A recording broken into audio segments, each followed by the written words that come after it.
Now, as everybody might know, currently there is a war going on in Israel against the Palestinians, uh, and it's starting to devolve outside of the main conflict into different areas of media, of entertainment, of even personal relationships, because it is, like I've said previous times before, this Israel v Palestine conflict is probably the most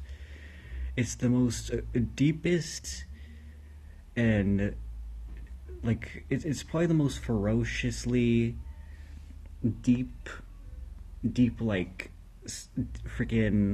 like it like if you support Palestine, for example, most likely you're going to be a traditionalist. You're going to be a conservative. You're going to be some kind of like idealist, right brainer, like maybe like a romantic type, And if you support Israel, most likely you're going to be an analytic minded, left brainer, all about mathematics and all about like that pragmatic scientism and all that shit. So it speaks on a deeper level than any other conflict, because you can't even really do this with Ukraine v Russia, because obviously Ukraine for a long time was a corrupt country just like Russia. It's only putting on this facade of being like a liberal democracy to gain funding from the West. So you can't even do it with a conflict like that. Like today with this whole Israel v Palestine thing, it's opening up a lot of questions, and obviously one of those questions is the Jewish question.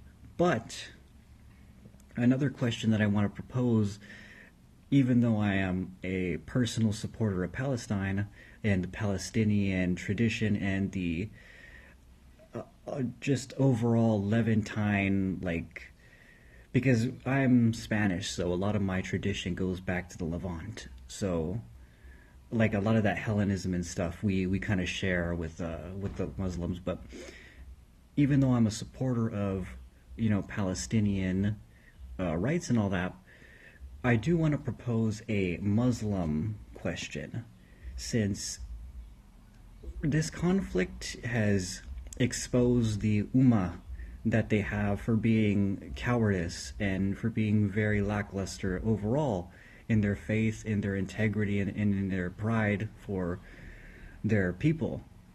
You can see the entire West clamoring, falling over themselves to come and save the Jewish people, yet who is trying to save the Muslim people? Yeah, I know who's trying to save the Muslim people. All of the people that they've been talking shit about for the past century.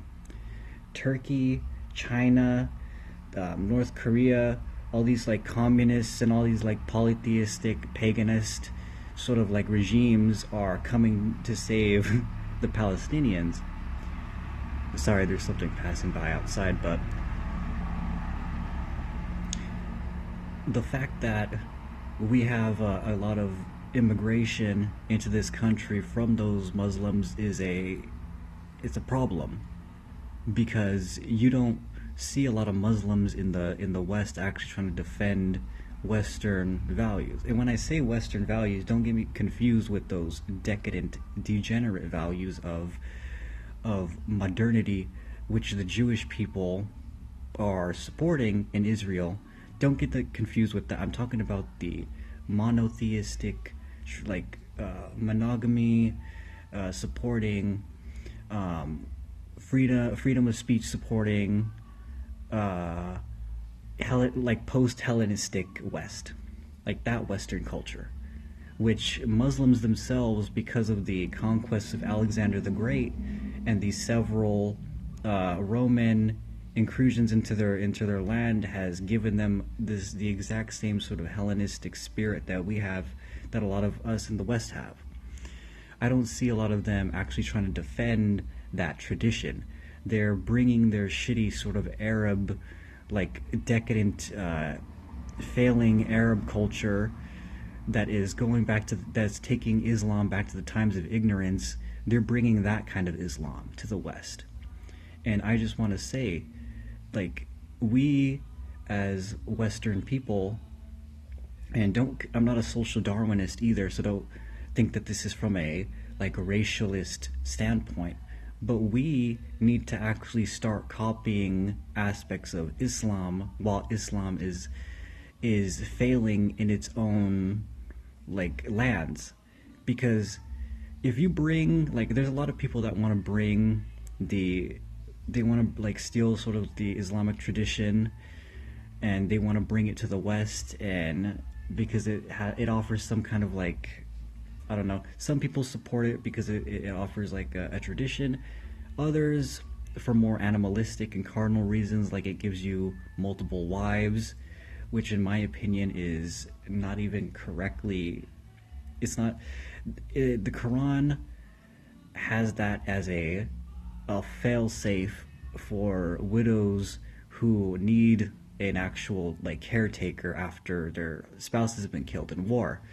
So a lot of these, high standard of living first worlders are seeing that multiple wives thing, and they're taking it to mean like you have some fucking like you have like a green light to just marry whoever you want and have like just hundreds and hundreds like King Solomon, which is obviously not true.